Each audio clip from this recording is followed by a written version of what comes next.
মহব্বত করে আন্তরিকতা দিয়ে তাদেরকে মানুষ করে। বৃক্ষ তোমার নাম কি? ফলে পরিচয়। তো শিক্ষক তুমি কি? তোমার শিক্ষার্থীদের রেজাল্ট। সোজা কথা।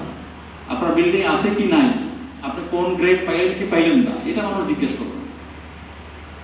এই জন্য আপনারা যে যে শিক্ষা প্রতিষ্ঠানে কর্মরত রয়েছে, আপনাদের শিক্ষার্থীদের লেখাপড়ার বিষয়ে আপনারা মনোযোগী হন, তাদেরকে মানুষের মতো মানুষ করে তোলেন, সন্তান তুল্য বিবেচনা করে তাদেরকে আপনার সর্বোচ্চ জ্ঞানটুকু দিয়ে তাকে ভালো ছাত্র হিসেবে গড়ে তোলেন।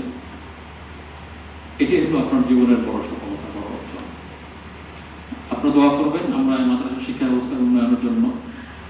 একজনে বলেছেন যে ইএফটির মাধ্যমে আমরা এখনো বেতনের ব্যবস্থা করতে পারিনি, এটি আমাদের একটি প্রকল্প রয়েছে, প্রকল্পের কাজ চলমান। আশা করি আমরা কয়েক মাসের মধ্যে এই ব্যাপারটিও আমরা সম্পন্ন করব এবং সকলে ইএফটির মাধ্যমে বেতন বৃদ্ধিতে আপনারা সক্ষম হবেন। তো পরিশেষে এই প্রশিক্ষণ প্রতিষ্ঠান যারা এই প্রশিক্ষণ আয়োজন করেছেন আপনাদের সবাইকে ধন্যবাদ জানাই, এবং যারা প্রশিক্ষণে অংশগ্রহণ করে সফলতার সাথে প্রশিক্ষণ শেষ করেছেন তাদেরকে ধন্যবাদ জানাই, মোবারকবাদ জানাই। আরেকটি বিষয়, আগামী 12ই ফেব্রুয়ারি বাংলাদেশের দুটো নির্বাচন হবে, একটি গণভোট এবং একটি জাতীয় সংসদ নির্বাচন।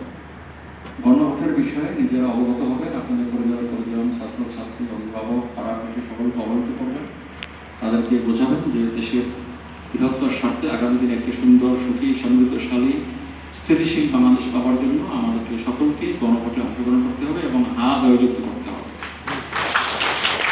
আর জাতীয় সংসদ নির্বাচনে সেখানে নিরপেক্ষভাবে আপনারা যারা ভোটের দায়িত্ব পাবেন নিরপেক্ষভাবে দায়িত্ব পালন করবেন। সেখানে জনগণ এসে তাদের পছন্দ মতো প্রার্থীকে তারা ভোট দিবেন। সেখানে কোনো ধরনের পক্ষপাতিত্ব অথবা বেআইনি কাজ অথবা অনিয়ম বা অসুন্দর কোনো কাজ করা যাবে না। আমরা এমন একটা পরিবেশ সৃষ্টি করব নির্বাচনের দিন, যাতে জনগণ স্বাধীনভাবে আনন্দের সাথে ভোট কেন্দ্রে এসে তাদের পছন্দ মতো প্রার্থীকে ভোট দিয়ে আবার শান্তিপূর্ণভাবে বাড়ি ফিরে যেতে পারে।